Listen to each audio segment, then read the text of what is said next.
Sorry that all of my videos have been in this room with this background and this creaky chair lately.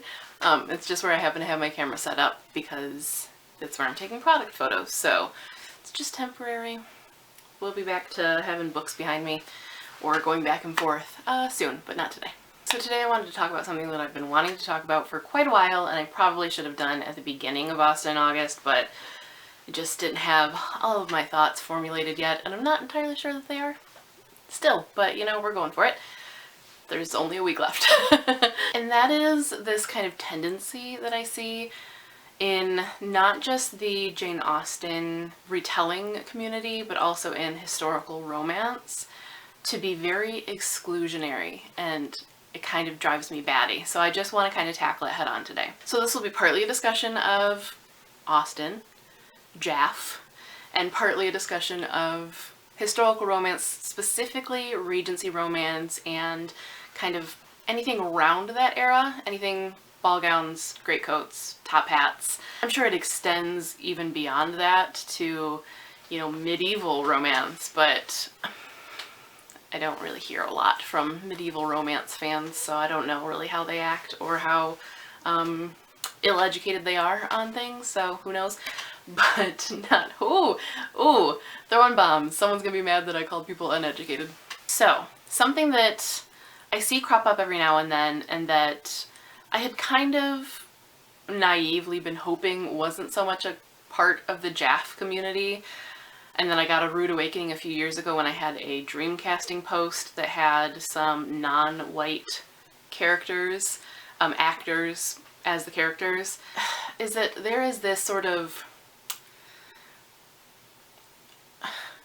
wholly inaccurate purity testing that goes on with some Jaff readers and historical romance readers, where they want and believe that everyone should be white in these books or in movie adaptations for a couple of reasons. I'm not gonna, you know, go right out and say it's because they're racist, because I think some people are just, as I said, probably not as knowledgeable in the area as they think they are, and are maybe sticklers for like authenticity, which, setting aside that, you know, they don't seem to mind the hundreds of attractive and not douchebaggy dukes that are in these romance novels, or all of the inaccuracies in Jaff retellings, they seem to think that there were only white people in England, and I understand why they would think that, because that's what they've seen in movies their entire lives, but it's not true. There were a lot of black people in England, and obviously a lot of Indian people. England was a colonizer state, and I mean, we've been a global world for a lot longer than people think. You know, like, it's not like everyone was confined to their little villages, and that kind of like anecdote that you hear of people seeing someone of a different color and being like gobsmacked and thinking that they're a ghost or a demon or have a skin condition or whatever it is. Like, sure, there were some very isolated communities that did react so, but the fact of the matter is that people have been traveling the globe for literally centuries. They put down roots, they stay places, they make families. I mean, diaspora, you know? Like, it's been going on for a long time, and I'm not even just talking about the slave trade or the spice trade. Just, like, people move, you know? Like, that's just what happens. People were familiar with other colors and other cultures. They may have had the wrong idea about them. I'm not saying everything was hunky-dory. Obviously, people have been shit to people for a long time. But the idea that you can't have a Regency romance with a character of color is just stupid and inaccurate. You obviously could. They existed. Beyond that, though, even if they didn't, it is fiction, and there are readers of color now who might like to see themselves reflected in these stories. Oh, I'm getting heated. I need to chill. Okay. Trying not to let my mouth run away with me, but just what I want to say is that something that I've been seeing crop up occasionally, and it drives me nuts, is people objecting to the idea of diverse Regency romance and diverse Jane Austen fanfiction. And I just feel like it's wrong on all counts. First of all, if that's what you want, go forth. There are hundreds, if not thousands of books out there for you that already fulfill your requirements. So, move along. But second, it's just such an asinine position to take, I think. Not only from the accuracy standpoint, it's inaccurate, people exist, but also from a modern reader standpoint.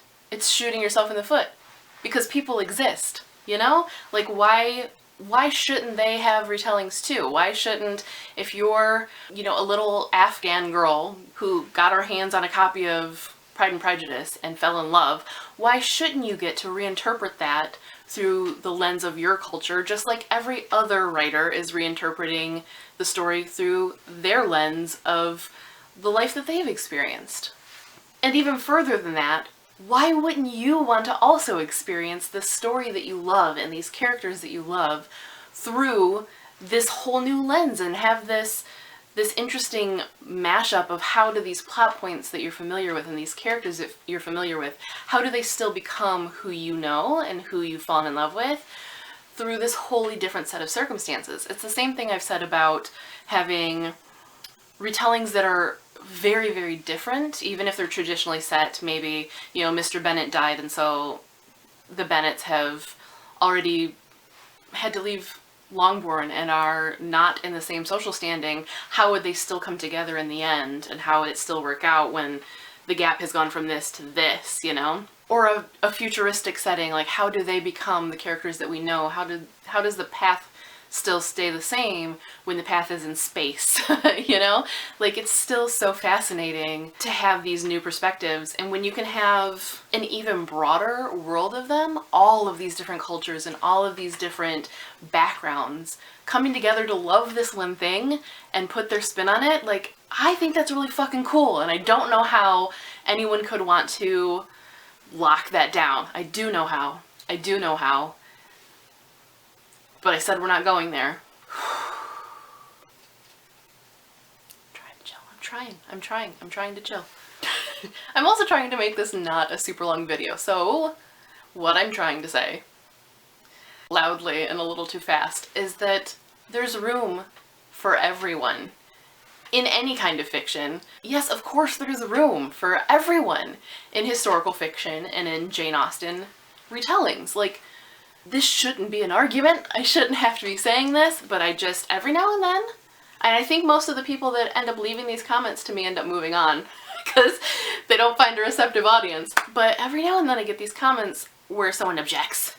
You know, I've had people like DM me on Twitter being like, that was not inappropriate. I don't think the word was inappropriate, but just being bothered, objecting to the idea of, I think it was like an Asian Mr. Darcy or something, I don't even remember.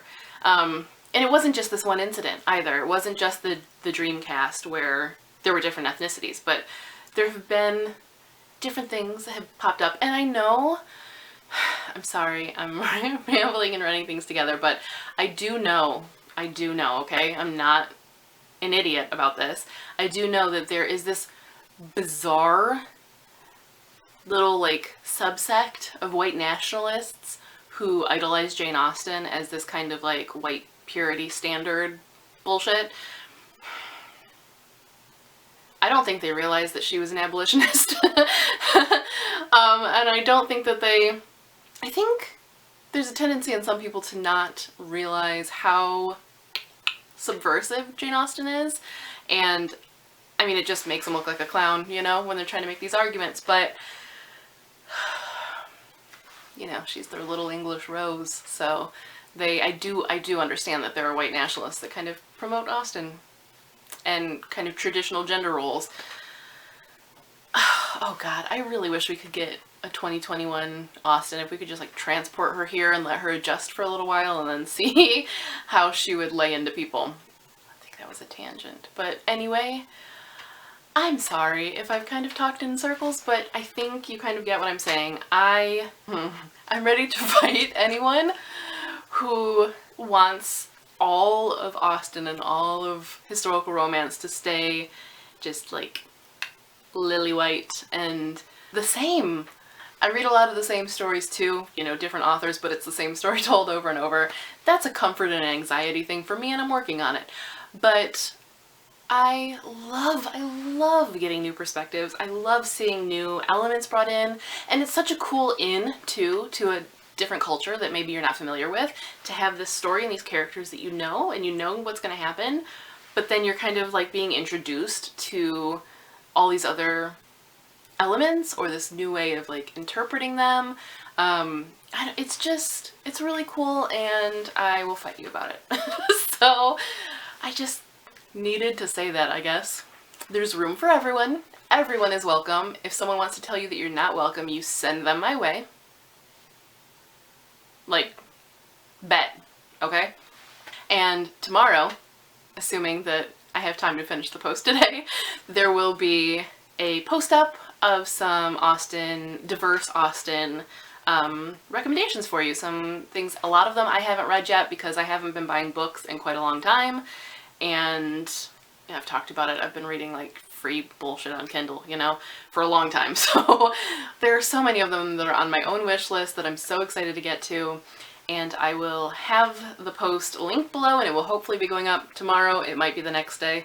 But yeah, there's a lot out there, and there's more coming out all the time, and I think it's cool. I think it's awesome.